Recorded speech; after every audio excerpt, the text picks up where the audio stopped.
Imagine que su empresa necesita adquirir tecnología. Llama a un proveedor y él le dice que tiene los mejores computadores para usted. ¿Me lo vende con Microsoft Office versión 3 instalada? Le pregunta a usted y le responde que ningún problema. En ese instante reconoce a un charlatán, porque no existe la versión 13. Microsoft saltó de la 12 a la 14 para evitar temores de supersticiosos. Ya ve, el mundo de la tecnología está lleno de trucos que permiten diferenciar al que sabe del que dice que sabe. He ahí la importancia de asesorarse con un experto. Para eso está PC Geek, parte del grupo Avance, así con Z, soluciones informáticas desde donde Sudamérica estalla en 1000 islas.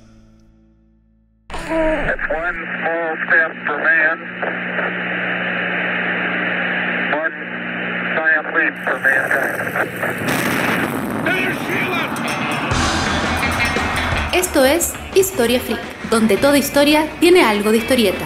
Con ustedes, su anfitrión, Joaquín Barañao.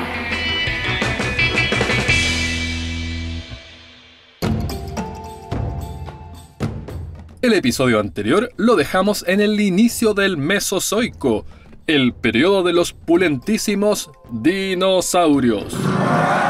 Los vimos en detalle en no 1 ni 2, sino en 3 episodios, 42, 43, 44. Ya sabe, googlee podcast Resistencia Freak. Seguimos entonces con el Cenozoico, la última de las 3 eras del último eón de la historia de la Tierra, iniciada hace 66 millones de años tras un meteorito asesino. Como siempre, esta era se subdivide en varios periodos, a su vez subdivididos en épocas. Varios de estos límites fueron definidos en base a antecedentes estratigráficos provistos por el geólogo Charles Lyell. ¿En qué posición estaba cuando escribió sobre eso? Nunca lo sabremos. Darwin, amigo cercano, contaba que Lyell podía apoyar la cabeza en el asiento de una silla aún estando de pie, o que se deslizaba tan abajo en las sillas que sus nalgas rozaban el suelo. Los nichos que la extinción post-meteorito dejó vacante no tardaron en ser copados. Las coníferas se apropiaron de las latitudes altas, las tortugas se apoderaron de buena parte de las aguas, las hormigas diversificaron su presencia viva y los mamíferos capturaron el trono abandonado por los dinosaurios en el pináculo de la cadena alimenticia. El imperio mamífero no es obvio. A causa de nuestra sangre caliente somos muy ineficientes en el uso de energía, el recurso escaso por excelencia. Consumimos unas 35 veces más por kilogramo que un reptil. Por eso las anacondas pueden ayunar meses y por eso es tanto menor el impacto ambiental de la acuicultura que de la ganadería. Lo que los mamíferos obtenemos a cambio de ese altísimo precio es energía siempre disponible. Podemos funcionar por largo rato en medio de la escarcha, o de noche, o mover el culo a la velocidad del rayo sin tener que esperar a que el sol nos caliente, como lo hacen muchos reptiles. Los placentarios, la infraclase principal de los mamíferos, se adueñaron del hemisferio norte. Los marsupiales, la segunda mayor infraclase mamífera, del hemisferio sur. Aunque algunos alcanzaron envergadura respetable, la gran mayoría eran pequeños aprovechadores del vacío liberado por los corpulentos seres mesozoicos. El abundante carbono en la atmósfera condujo a un mundo cálido, con palmeras en Alaska y caimanes en el Ártico. Hacia 62 millones de años evolucionaron los pingüinos y así el hábito de tragar piedras para ayudar mecánicamente a la digestión. Fueron así llamados por su parecido con el alca gigante, Pinguinus impennis, aun cuando no son ni parientes. Recién en 1831, un sobrino de Napoleón los clasificó correctamente. Varias especies de pingüinos se arrimaron a la Antártica, de agua dulce escasa, y en consecuencia desarrollaron una glándula nasal que, con mucho mayor eficiencia que nuestros riñones, elimina el exceso de sal. En vez de mocos, excretan salmuera. Harto mejor desempeño adaptativo que su doble.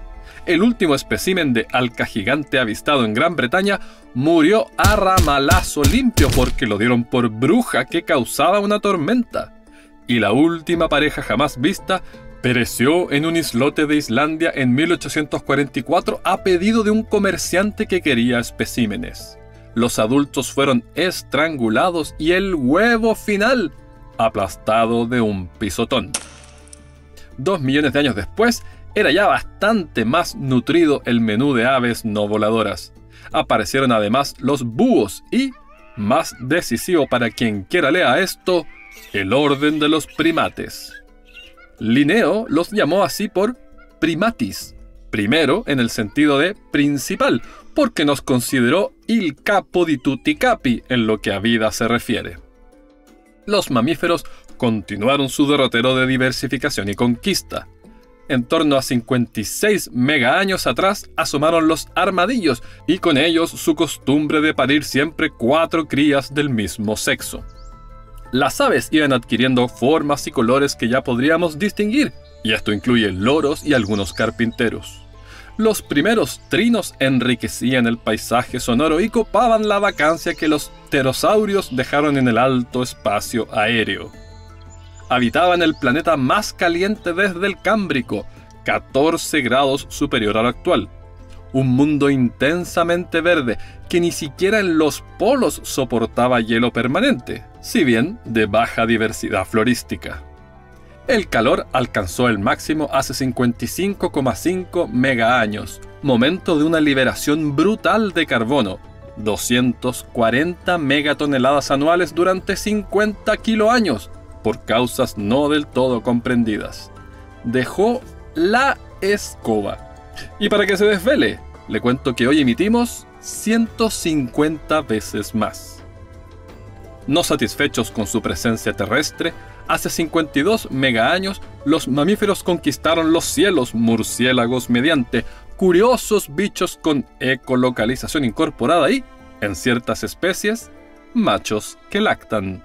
Fue la cuarta y última vez que la vida evolucionó en forma independiente la capacidad de volar, tras insectos, pterosaurios y aves. Tan exitosa fue la estrategia que los murciélagos hoy suman el 17% de todas las especies de mamíferos. Tampoco los océanos se libraron de la colonización mamífera. Las aguas eran surcadas por el Himalayacetus subatuensis, un gran cetáceo antepasado de las ballenas. Recibe su nombre, paradojal para un sujeto de mar, de los contrafuertes del Himalaya, donde fue descubierto. Eso porque en aquel entonces India, que venía viajando desde el sur, aún no colisionaba con Asia. Una vez que ello ocurrió, India rotó a la posición actual y la cordillera más alta de la Tierra comenzó a tomar forma. Las rocas levantadas se erosionaron y reaccionaron con el CO2 atmosférico. La captura a gran escala de este gas invernadero enfrió el planeta entero. Del mismo barrio eran los Pakicetus, así llamados por su hallazgo en el norte de Pakistán. Estos mamíferos, con tamaño y apariencia de lobo, son antepasados de los cetáceos.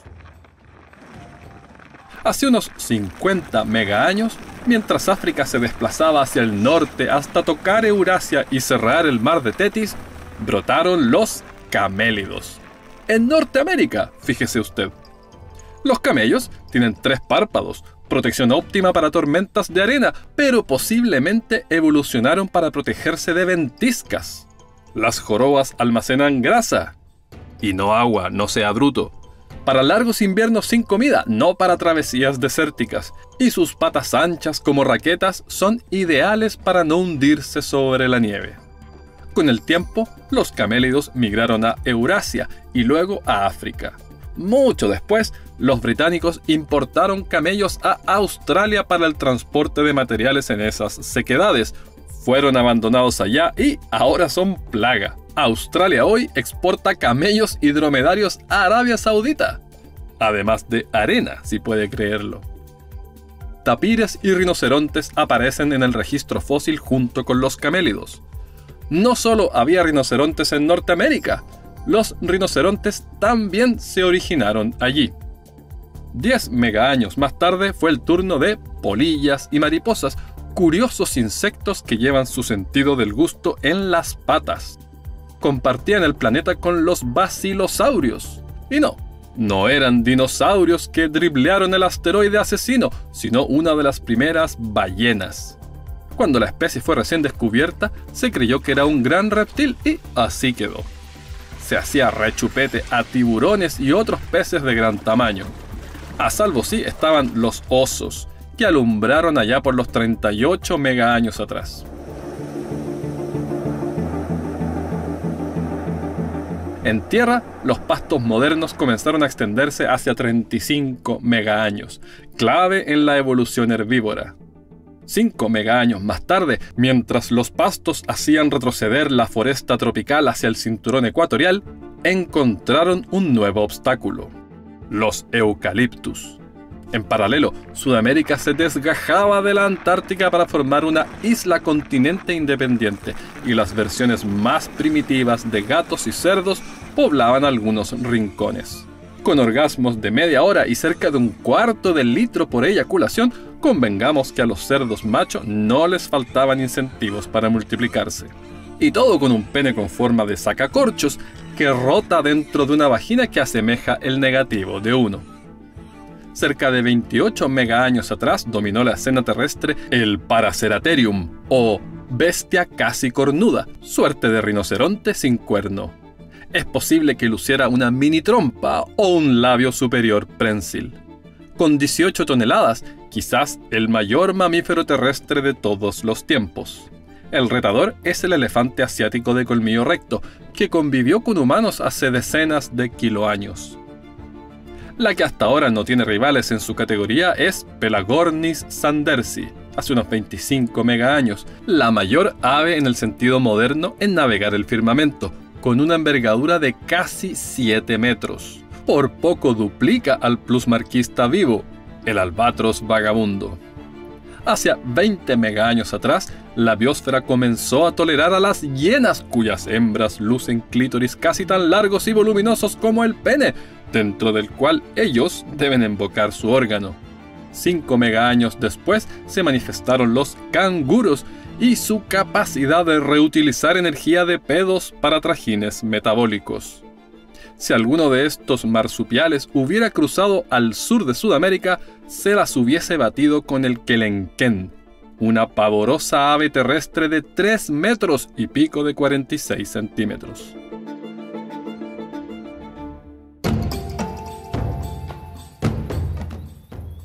En torno a 10 megaaños atrás se asientan los pastizales y sabanas.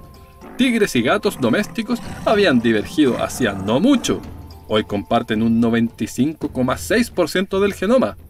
Los insectos se multiplicaron en variedad, en especial termitas y hormigas. Estas últimas acaparan hoy cerca del 17% de la biomasa animal terrestre. Los caballos adquirieron el tamaño que los iba a convertir, si no en el mejor amigo del hombre, al menos en el más útil. Un megaaño más tarde se registra ese desvarío evolutivo llamado ornitorrinco. Pone huevos y, a pesar de ser mamífero, carece de mamas y suda la leche por los poros. Tiene pico, pero no estómago. Cuando un espécimen recaló en Gran Bretaña en 1798, asumieron que era un montaje y buscaron las costuras. Mire que de seguro un taxidermista asiático había cosido un pico de pato en el cuerpo de un castor. Bueno, ornitorrinco significa hocico de pájaro en griego. El gobernador australiano que envió el ejemplar lo creía el resultado de una orgía evolutiva. Una relación promiscua entre los diferentes sexos de diferentes animales. Los ornitorrincos son, junto a 4 especies de equidna también endémicas de Oceanía, los únicos representantes de los monotremas, es decir, agujero único en griego, etimología que responde a la más bien repelente circunstancia de que recurren a un único ducto, llamado cloaca, para sus funciones urinarias, defecatorias y reproductivas. Junto a marsupiales y placentarios, completan la tríada mamífera. Habría que remontarse algo más de 5 megaaños al pasado para observar otras dos perlas evolutivas: hipopótamos y perezosos. Vamos primero con los hipopótamos, caballos de río en griego. Estos gordinflones sudan una sustancia roja que opera como protector solar y antibiótico. Duermen bajo el agua y emergen para respirar sin siquiera despertar, abriendo y cerrando las fosas nasales de manera inconsciente. Mientras eso ocurre, defecan en tal volumen que consumen el oxígeno del agua y a veces asfixian a los peces circundantes. Pese a lo acuosa de esta vida, no son capaces de nadar. Caminan con sus pies sobre el fondo. Si se los arrojara en aguas profundas, se ahogarían. Esto por su osteosclerosis o huesos extradensos. En consecuencia, sus cuerpos son considerablemente más densos que el agua y flotar requiere un esfuerzo excesivo. El perezoso vive en cámara lenta, siempre sobre los árboles y, en ocasiones, permanecen colgados de las ramas incluso después de la muerte. La excepción, en dosis semanal, es el descenso al suelo a defecar y así deshacerse hasta del 30% de su peso de un guaracazo. Gastan algo así como el 8% de las calorías del día en esa diligencia, y más de la mitad de las muertes ocurren por depredadores que aprovechan este momento de vulnerabilidad. Nadie está seguro de por qué incurren en ese riesgo, porque son de verdad lentos. Si hasta les crecen algas en el pelaje con las que suplementan su dieta. Sus pelos contienen pequeñas fisuras que recogen el agua de lluvia y actúan como jardines hidropónicos en miniatura. Las algas, a su vez, soportan mini ecosistemas de cientos de especies. Al menos 5 especies de polilla viven exclusivamente en la piel de estos parsimoniosos mamíferos. Al morir, los bichitos fertilizan las algas y consolidan el ciclo.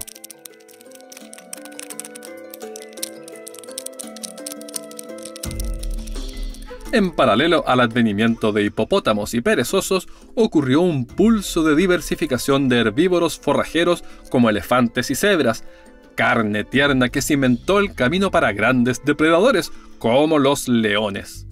Algunos habrán presenciado la inimaginable inundación sancliense 5,3 megaaños atrás, cuando el Atlántico sobrepasó el nivel del estrecho de Gibraltar y fluyó hacia la cuenca seca del Mediterráneo por una rampa natural.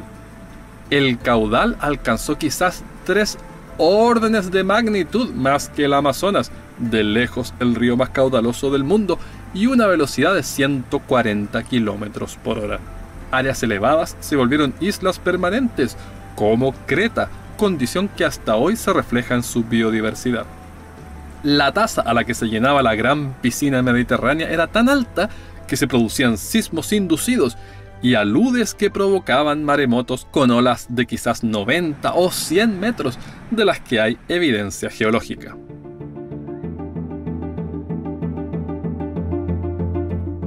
Unos 200 kiloaños más tarde abre el capítulo de los mamuts.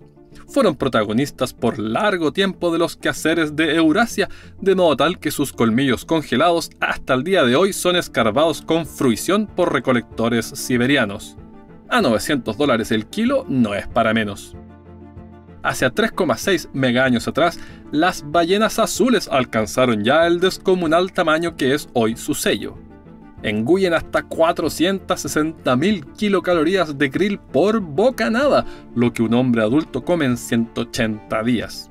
Una fortuna que el animal más grande jamás registrado ha existido durante 1 milésimo de la historia de la vida. Y justo coincidió con nosotros. Emerge ahora, maldita ballena. Quizás no es casual que la ballena azul evolucionó al tiempo que se extinguió un descomunal depredador de ballenas. My God. It's a megalodon. Megalodón o dientes gigantes. No necesitaba embestir las partes blandas como hoy el tiburón blanco, sino que se lanzaba de hacha a triturar los huesos del pecho. O bueno, eso se especula a juzgar por sus hasta 18 metros y sus mandíbulas y dientes colosales que varias culturas precolombinas utilizaban como puntas de proyectil, cuchillos, joyas y accesorios funerarios. En el siglo I, Plinio el Viejo los describió como glossopetrae, lenguas humanas petrificadas, que según folcloristas romanos caían del cielo durante los eclipses lunares.